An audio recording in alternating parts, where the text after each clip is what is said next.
The Tower of London stands as a monument to power, but beneath its ancient stones lie the echoes of screams that once pierced the morning air.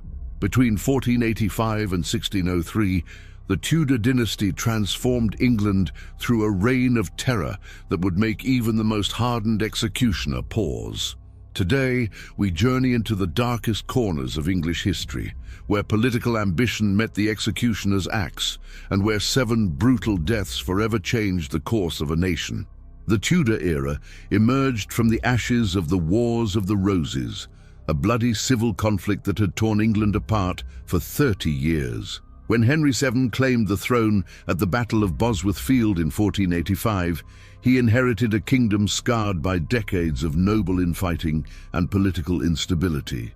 The new dynasty faced constant threats from rival claimants, religious upheaval, and foreign interference. In this volatile landscape, the Tudors discovered that fear could be their most powerful weapon. The concept of public execution as both punishment and political theatre was not new to England, but the Tudors elevated it to an art form of terror. These weren't merely acts of justice, they were carefully orchestrated spectacles designed to demonstrate absolute royal power. The scaffold became a stage where kings and queens could simultaneously eliminate threats and send unmistakable messages to anyone who dared challenge their authority. The very public nature of these deaths ensured that the lessons would ripple through society for generations. Medieval England had long employed brutal methods of execution, but the Tudor period saw a systematic refinement of these practices for maximum psychological impact. The choice of execution method often reflected the perceived severity of the crime and the social status of the condemned. Nobles might face the swift stroke of an axe, while commoners could expect the agony of hanging, drawing, and quartering. Yet even within these distinctions, the Tudors found ways to amplify the horror and ensure that each death served their broader political purposes. The religious transformations that swept through Tudor England provided additional justification for extreme measures. Henry VIII's break with Rome in the 1530s created a new category of treasonous offense: religious dissent. Suddenly, matters of personal faith became affairs of state security, and the failure to acknowledge royal supremacy in religious matters could lead directly to the executioner's block. This fusion of political and religious authority gave the Tudors unprecedented power over the lives and deaths of their subjects. The Tower of London became the epicenter of Tudor brutality, its walls witnessing more noble blood than any other structure in English history. The Tower's reputation as a place of no return was carefully cultivated by the monarchy, serving as both prison and execution site for the realm's most prominent enemies.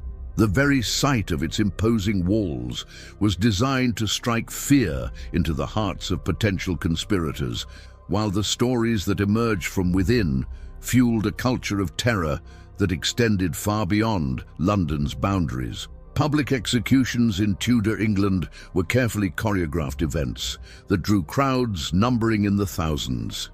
These gatherings served multiple purposes. They provided entertainment for the masses, demonstrated royal justice in action, and created collective witnesses to the consequences of opposing the crown. The carnival-like atmosphere that often surrounded these events masked a deeper psychological manipulation as the monarchy transformed acts of state violence into communal experiences that reinforced social hierarchies and political loyalty. The 7 executions we will examine represent more than isolated acts of royal vengeance. They were pivotal moments that shaped the Tudor legacy and influenced the course of English history. Each death carried profound consequences that extended far beyond the individual tragedy, affecting religious policy, international relations, and the very nature of royal authority.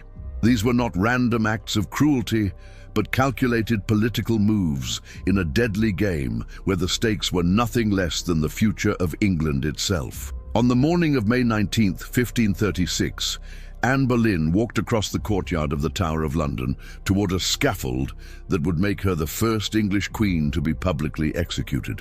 The woman who had once captivated a king and changed the course of English religion was about to meet an end so shocking that it would reverberate across Europe for centuries. Her crime, according to the hastily arranged charges, was adultery and treason, accusations that modern historians largely regard as fabricated to serve Henry VIII's desperate need for a new wife and a male heir. Anne Boleyn's rise to power had been as dramatic as her fall would be swift. Born into minor nobility, she had caught the eye of Henry VIII while serving as a lady-in-waiting to his first wife, Catherine of Aragon.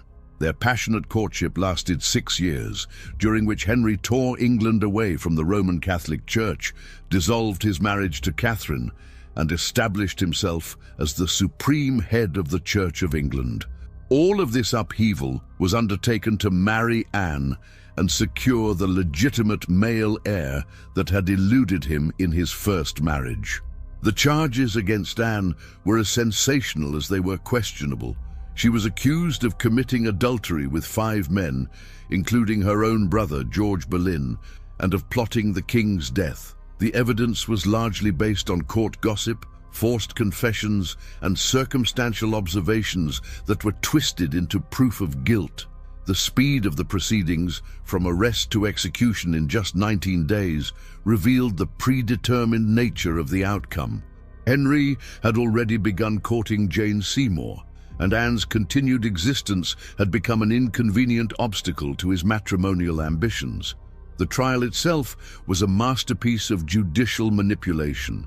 Anne was denied proper legal representation and faced a panel of judges that included her own uncle, the Duke of Norfolk, who had been pressured by the king to ensure a guilty verdict. The most damaging testimony came from Mark Smeaton, a court musician who confessed to adultery with the Queen only after being subjected to torture. The other accused men maintained their innocence even unto death, but their protestations were drowned out by the political necessity of Anne's destruction. What made Anne's execution particularly brutal was not just the physical act, but the psychological torture that preceded it.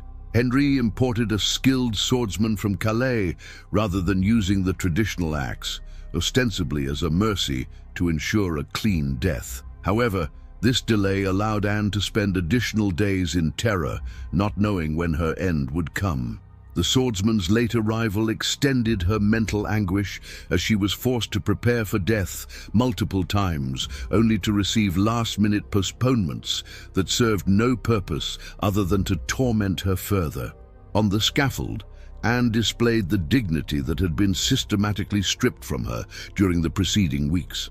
She wore a grey damask gown trimmed with fur and a white coif that covered her dark hair, presenting herself with the regal bearing befitting an anointed queen. Her final speech was carefully crafted to avoid giving Henry any excuse for further persecution of her family and supporters. She praised the king as a gentle and merciful prince and asked only that people judge her kindly after her death. The execution itself was swift but laden with symbolism. As Anne knelt and repeatedly whispered, "Jesus, receive my soul," the French swordsman approached from behind, delivering a single stroke that severed her head cleanly from her body. According to witnesses, her lips continued to move in prayer for several seconds after decapitation, a detail that would fuel legends about her final moments. The crowd that had gathered to witness the spectacle stood in stunned silence, as if collectively recognizing that they had witnessed something that would fundamentally alter the nature of royal authority in England. The immediate aftermath of Anne's execution revealed the calculated nature of Henry's actions. Within 24 hours of her death, Henry was publicly betrothed to Jane Seymour, whom he married just 11 days later. Anne's daughter Elizabeth was declared illegitimate and removed from the line of succession, though she would later become one of England's greatest monarchs. The speed with which Henry moved to erase Anne from official memory demonstrated that her death had been planned as part of a broader political strategy rather than a response to genuine crimes. The scaffold at Tower Green had barely been cleaned of Anne Boleyn's blood when it welcomed another young queen to her death just 5 years later. Catherine Howard, Henry VIII's fifth wife, was no more than 19 years old when she was dragged to her execution on February 13th, 1542. Her youth made her death particularly shocking to contemporaries, but it was the sexual nature of her alleged crimes that truly scandalized Tudor England and provided Henry with the justification he needed for another royal execution. Catherine's path to the throne began in the noble household of her step-grandmother, Agnes Howard, Dowager Duchess of Norfolk. This sprawling establishment housed dozens of young noble women, and it was here that Catherine received what passed for her education. However, the Duchess's household was notorious for its loose moral atmosphere, where sexual experimentation among the young residents was common and largely unsupervised.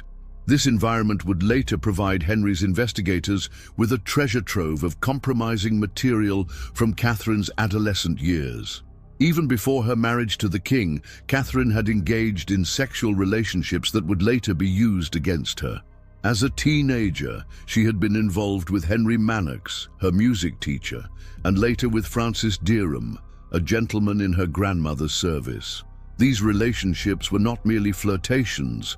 Witnesses later testified to passionate encounters and even an exchange of gifts that could be construed as a form of marriage contract.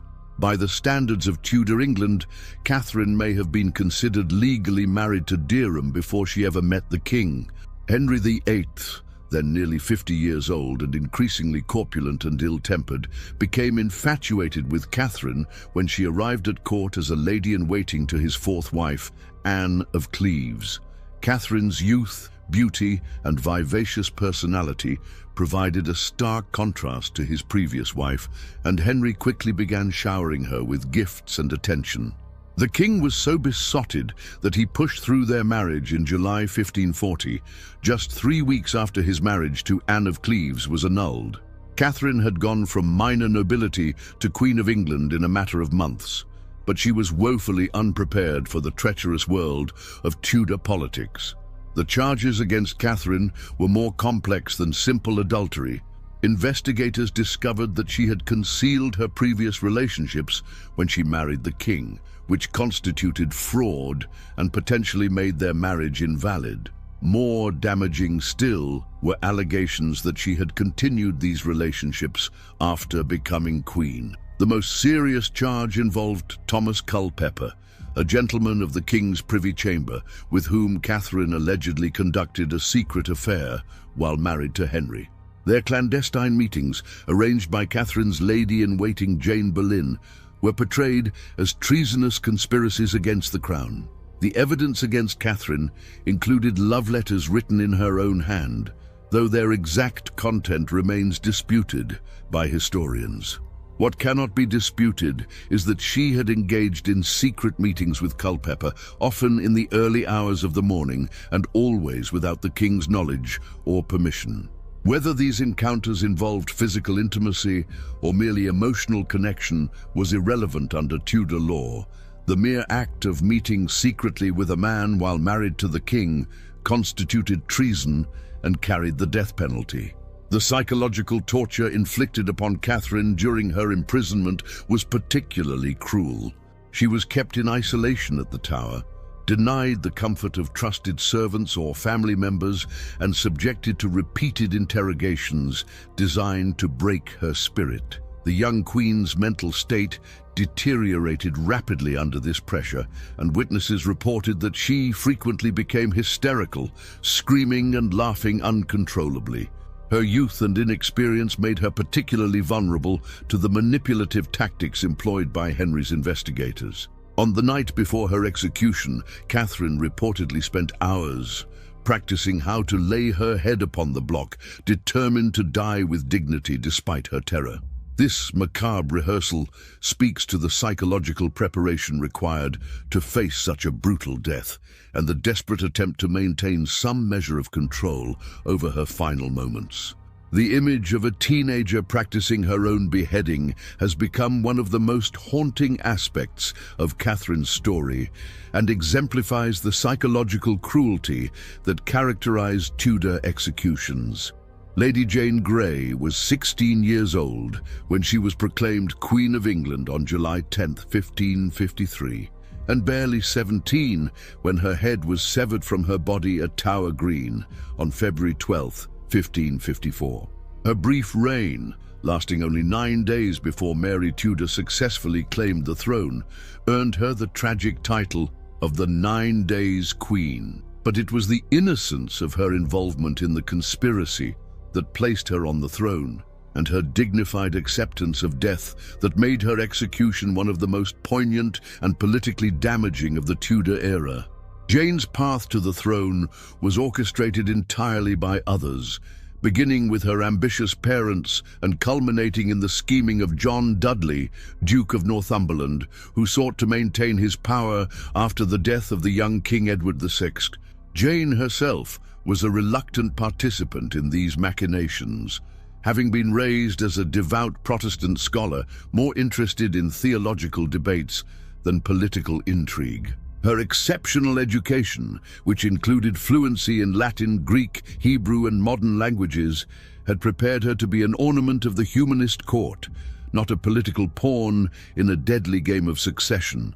The legal justification for Jane's claim to the throne rested on Edward VI's final will, which had been altered under pressure from Northumberland to exclude both Mary and Elizabeth Tudor from the succession on the grounds of their alleged illegitimacy. This devise for the succession named Jane as heir due to her Protestant faith and her descent from Henry VIII's sister, Mary Tudor. However, the document's legality was questionable at best, as it contradicted Henry VIII's own Succession Act and appeared to have been written under duress by a dying teenage king. When Jane was informed of her accession to the throne, her reaction was telling. According to eyewitness accounts, she fainted upon hearing the news and upon regaining consciousness, wept and declared herself unworthy of the crown. Her genuine distress at the prospect of becoming queen would later serve as evidence of her innocence in the conspiracy. Unlike other claimants to the English throne, Jane never actively sought power. She was thrust into a role she neither wanted nor felt qualified to fill. Jane's 9-day reign was marked by the complete absence of popular support and the rapid mobilization of forces loyal to Mary Tudor. The English people, regardless of their religious preferences, recognized Mary as Henry VIII's legitimate daughter and rightful heir. Jane's supporters melted away with alarming speed, and even her own father-in-law, Northumberland, was forced to acknowledge Mary as the true queen. Jane's isolation in the Tower of London, where she had been housed as queen, now became her prison as a usurper. The trial of Lady Jane Grey was a foregone conclusion, but the charges against her were more complex than simple treason. She was accused of high treason for accepting the crown and attempting to deprive Mary Tudor of her rightful inheritance. The evidence was overwhelming. Jane had indeed been proclaimed queen and had signed documents in that capacity, even if reluctantly. Her youth and the circumstances of her elevation provided grounds for mercy, but Mary Tudor's position was precarious, and she felt compelled to demonstrate the consequences of challenging her authority. The most tragic aspect of Jane's story was the execution of her husband, Guildford Dudley, which took place just hours before her own death. Jane watched from her window in the tower as Guildford was led to the scaffold and later witnessed his headless body being carried back in a cart. The sight of her young husband's corpse, with his head wrapped in a bloody cloth, served as a grim preview of her own fate and added an extra dimension of psychological torture to her final hours. Jane's execution was remarkable for her composure and the dignity with which she faced death. Dressed in black and carrying a prayer book, she walked to the scaffold with steady steps, accompanied by 2 female attendants. Her final speech was brief but powerful, acknowledging her guilt under the law while maintaining her innocence of any treasonous intent. She forgave her executioner and asked for forgiveness from those she had wronged, demonstrating a maturity that belied her 17 years. The execution of Mary, Queen of Scots, on February 8, 1587, stands as perhaps the most politically explosive and physically gruesome of all Tudor-era executions.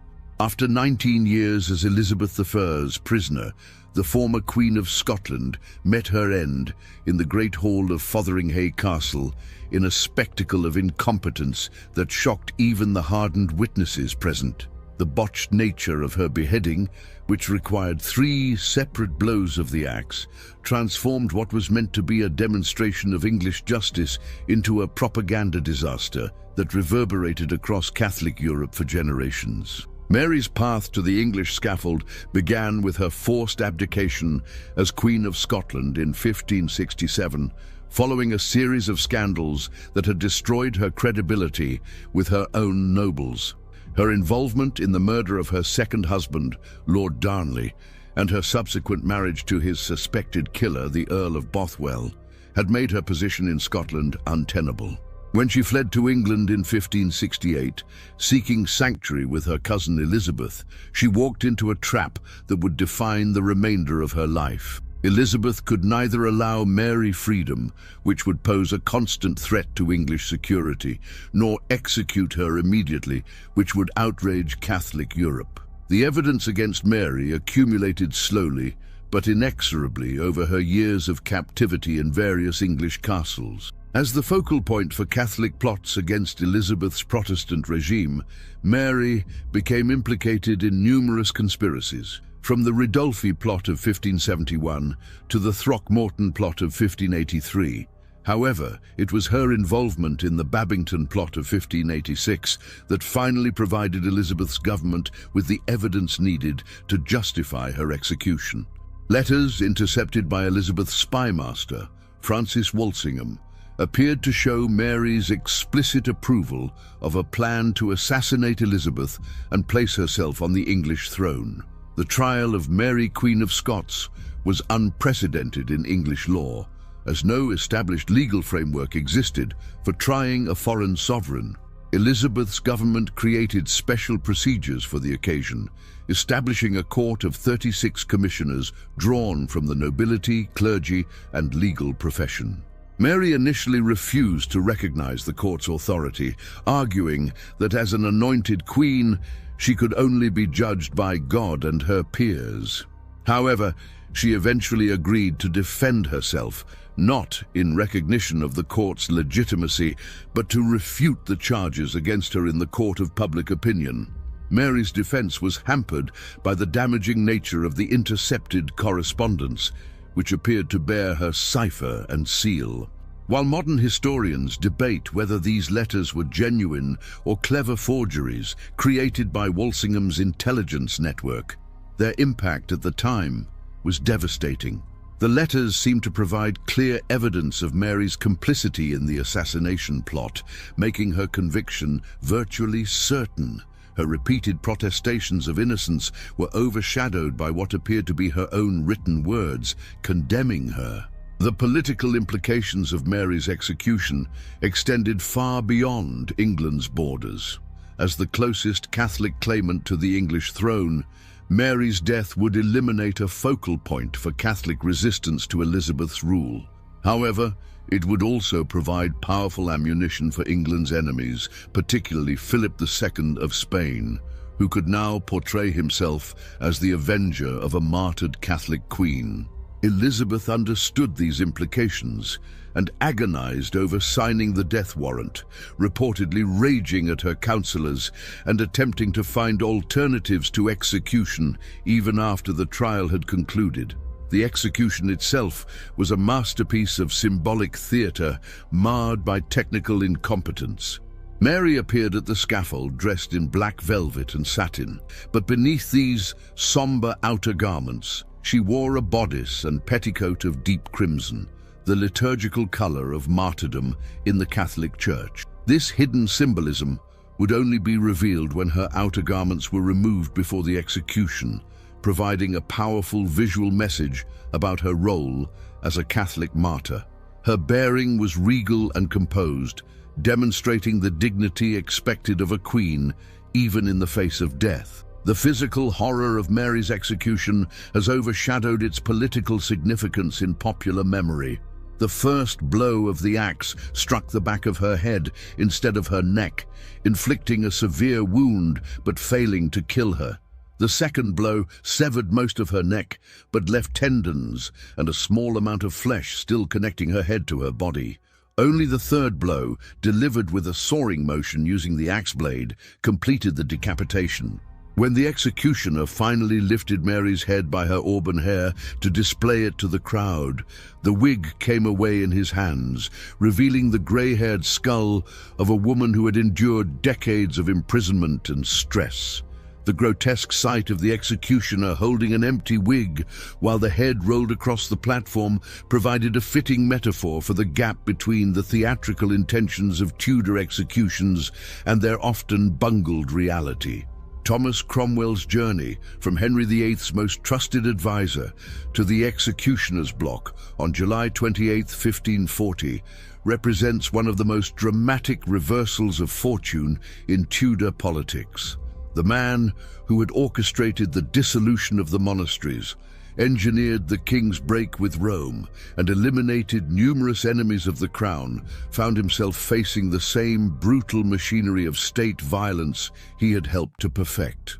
His execution was notable not only for its savage irony, but also for the speed with which Henry VIII abandoned the architect of his absolute power when Cromwell's usefulness came to an end. Cromwell's rise from obscure origins to the heights of power exemplified the social mobility possible in Tudor England for those with exceptional ability and ruthless ambition. Born the son of a blacksmith and brewer in Putney, Cromwell had spent his youth as a soldier and merchant in Europe before returning to England to study law. His legal skills and administrative genius caught the attention of Cardinal Wolsey, and through Wolsey's service, he came to the notice of Henry VIII. When Wolsey fell from favour in 1529, Cromwell skillfully transferred his allegiance to the king and began his ascent to unprecedented power. As Henry's chief minister from 1533 to 1540, Cromwell wielded authority that exceeded that of any previous royal advisor in English history. He simultaneously held the positions of Lord Chancellor, Lord Privy Seal, and Vicegerent in Spirituals, giving him control over legal, administrative, and religious affairs. His intelligence network rivaled that of any European power, and his ability to translate Henry's desires into practical policy made him indispensable to the king's revolutionary transformation of English government and religion. Under Cromwell's guidance, England became a centralized nation-state with unprecedented royal authority over all aspects of its subjects' lives. Cromwell's downfall began with the disastrous marriage he arranged between Henry VIII and Anne of Cleves. Seeking to strengthen England's position against the Catholic powers of Europe, Cromwell had negotiated this Protestant alliance without adequately considering Henry's personal feelings about his prospective bride. When Henry first met Anne in January 1540, he was horrified by her appearance and personality, famously complaining that she looked like a Flanders mare. The king felt trapped into a marriage he found repugnant, and his anger at this predicament focused entirely on Cromwell. The charges against Cromwell were carefully crafted to justify his destruction, while avoiding any detailed examination of his years of service to the crown. He was accused of treason, heresy, and corruption, vague allegations that could encompass virtually any aspect of his administrative career. The treason charge was particularly ironic, given that Cromwell had redefined the concept of treason to make it easier for Henry to eliminate his enemies. Now those same expanded definitions were being used against their creator, demonstrating the arbitrary nature of justice in Tudor England. Cromwell's trial was a foregone conclusion, conducted by the same streamlined procedures he had developed to expedite the elimination of Henry's enemies. He was denied legal representation and the right to confront his accusers, facing instead a predetermined verdict based on the king's desire to rid himself of an inconvenient minister. The man who had perfected the art of judicial murder for Henry VIII now experienced its efficiency firsthand, as the legal machinery he had created ground through his case with mechanical precision. The execution of Thomas Cromwell was deliberately brutal, designed to send a message about the consequences of disappointing Henry VIII. Rather than the swift death by beheading typically accorded to nobles, Cromwell was sentenced to hanging, drawing, and quartering, the most savage form of execution in the English legal system. This punishment was traditionally reserved for traitors of common birth, and its application to the Earl of Essex, Cromwell's recently granted title, demonstrated Henry's desire to humiliate as well as eliminate his former favourite. On the scaffold at Tower Hill, Cromwell maintained his dignity despite the horror of his impending death. His final speech followed the traditional format, acknowledging his guilt under the law while protesting his loyalty to the king.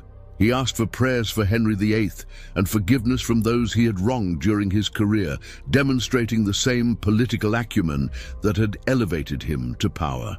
Even facing dismemberment and disembowelment, Cromwell understood the importance of maintaining the fiction that royal justice was both merciful and just, refusing to provide his enemies with any ammunition for future criticism of his execution.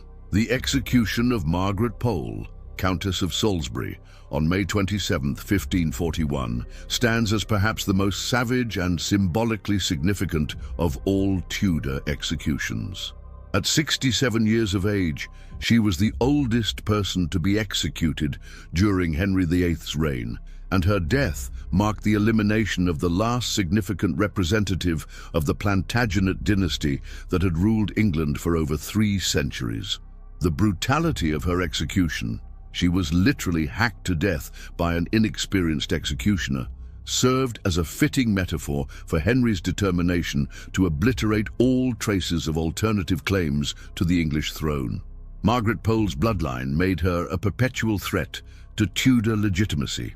As the daughter of George, Duke of Clarence, and the niece of both Edward IV and Richard III, she carried the royal blood of the Plantagenet dynasty that Henry VII had overthrown at the Battle of Bosworth. Her very existence served as a living reminder that the Tudor claim to the throne rested on conquest rather than unquestionable hereditary right.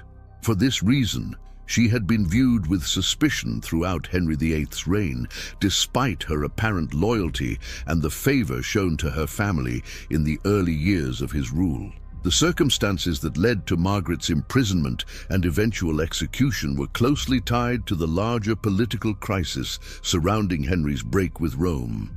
Her son, Reginald Pole, had fled England in the 1530s and become one of the most prominent Catholic critics of Henry's religious policies from his exile in Italy. When Pope Paul III made Reginald a cardinal in 1536 and authorized him to preach a crusade against Henry's heretical regime, the king's fury extended to the entire Pole family. Margaret, despite having no involvement in her son's activities, became a target for Henry's revenge. The Exeter Conspiracy of 1538 provided Henry with the pretext he needed to move against the remaining Plantagenet claimants. This plot, centered on Henry Courtenay, Marquis of Exeter, another descendant of Edward IV, allegedly aimed to overthrow Henry VIII and restore England to Catholic orthodoxy. Margaret Pole's connection to the conspirators was tenuous at best. She was related to Exeter by marriage and had maintained correspondence with some of the accused. However, in the paranoid atmosphere of Henry's court, these minimal connections were sufficient to justify her arrest and imprisonment. Margaret's treatment in the Tower of London was particularly harsh, reflecting both her age and Henry's personal animosity toward her family. She was held in a cold, damp cell and denied adequate clothing, heating, and food. Her requests for better conditions were repeatedly ignored, and she was subjected to prolonged interrogations designed to extract confessions of treason or evidence against other suspected conspirators.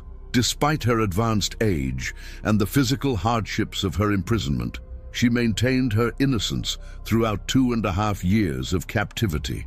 The decision to execute Margaret Pole was influenced by the broader political crisis facing Henry VIII in 1541.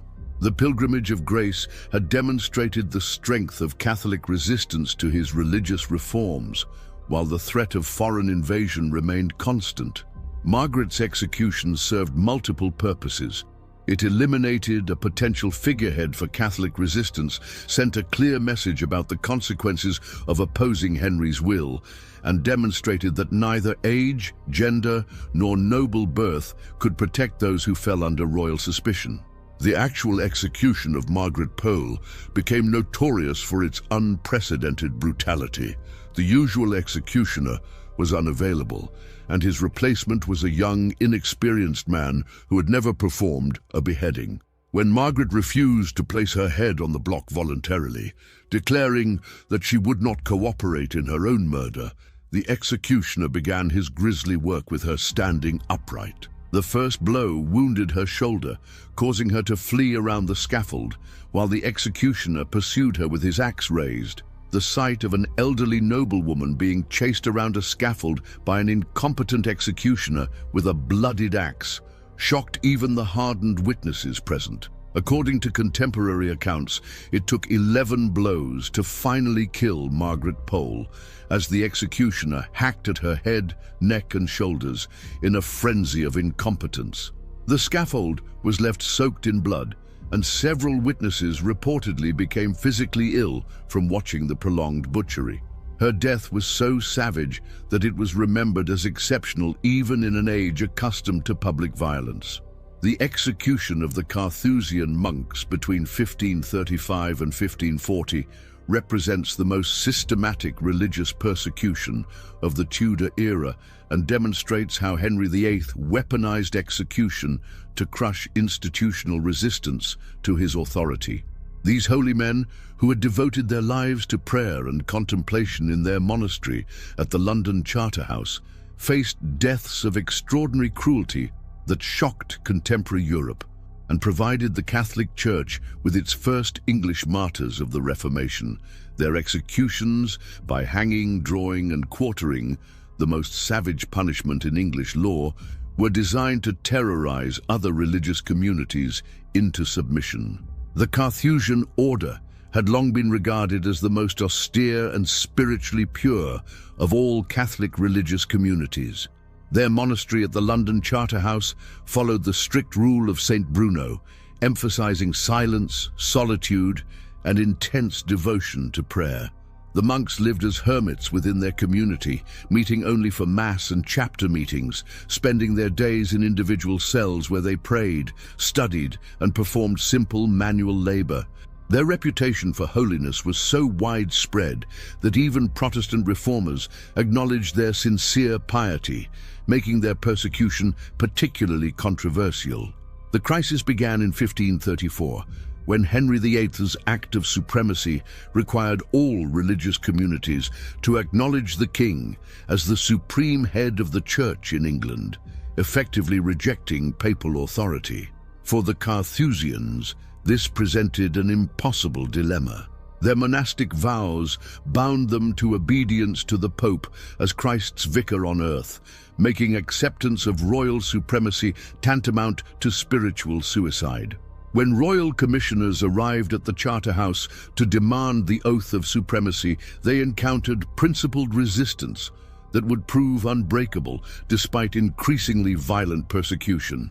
John Houghton, the prior of the London Charterhouse, became the leader of this resistance and ultimately the first victim of Henry's campaign against the religious orders. A man of exceptional learning and devotion, Houghton had governed the community for 9 years and was respected throughout London for his wisdom and charity. When he refused to take the oath of supremacy, arguing that no earthly authority could supersede the Pope in spiritual matters, he knew that his decision would likely cost him his life. His courage inspired other members of his community to maintain their resistance despite the terrible consequences they witnessed. The trial of the Carthusian monks was conducted under the expanded treason laws that Thomas Cromwell had developed to serve Henry's purposes. The charge was treasonous refusal to acknowledge royal supremacy, and the evidence was simply their public refusal to take the required oath. No defense was possible under these circumstances. The monks had indeed refused the oath, and their religious convictions made compromise impossible. The predetermined nature of the verdicts was apparent to all observers, but the legal machinery ground forward with mechanical efficiency toward its inevitable conclusion. The execution of John Houghton and his fellow monks on May 4, 1535, marked a new level of brutality in Tudor religious persecution. They were dragged through the streets of London on hurdles to Tyburn, the traditional site of executions for common criminals, rather than being granted the dignity of execution at Tower Hill, reserved for nobles. This deliberate choice of venue was designed to humiliate the monks and demonstrate that their religious status provided no protection from the full rigor of secular law. The crowds that lined the streets were reported to be unusually quiet, suggesting widespread unease about the proceedings. The actual executions were conducted with systematic cruelty designed to maximize both physical suffering and psychological terror. Each monk was hanged until nearly dead, then cut down while still conscious to experience the remainder of his punishment. Their bodies were then cut open and their internal organs removed while they still lived, a process that typically took several minutes and caused unimaginable agony. Finally, their bodies were cut into quarters and their heads were removed to be displayed on spikes as warnings to others. The crowd's reaction to this savagery was notably subdued, with many observers reportedly weeping or praying rather than cheering, as was typical at public executions. The persecution of the Carthusians continued for several years, as Henry's government systematically eliminated the entire community through execution, imprisonment, and forced exile. The few monks who initially submitted to royal pressure were later rearrested when their continued resistance to other religious changes made their earlier compliance seem hollow. By 1540, the London Charterhouse was empty, its buildings confiscated by the Crown, and its community of holy men either dead or scattered. Their destruction served Henry's purpose of demonstrating that no institution, however revered, could successfully resist royal authority in the New England he was creating. The scaffold has long since been dismantled at Tower Green, but the echoes of these 7 executions continue to reverberate through the corridors of history. Each death we have examined represents more than a single tragedy. They were calculated acts of political theatre that transformed England from a medieval kingdom into a modern nation-state built upon the absolute authority of the Crown. The blood shed on these scaffolds purchased Henry VIII and his successors a form of power that medieval kings could only dream of, but it came at a cost that haunts English memory to this day. The brutality of Tudor executions served a purpose beyond simple punishment. They were designed to break the will of potential opponents through sheer terror. The sight of queens and nobles, monks and ministers meeting savage ends on public scaffolds sent an unmistakable message to anyone who might consider challenging royal authority.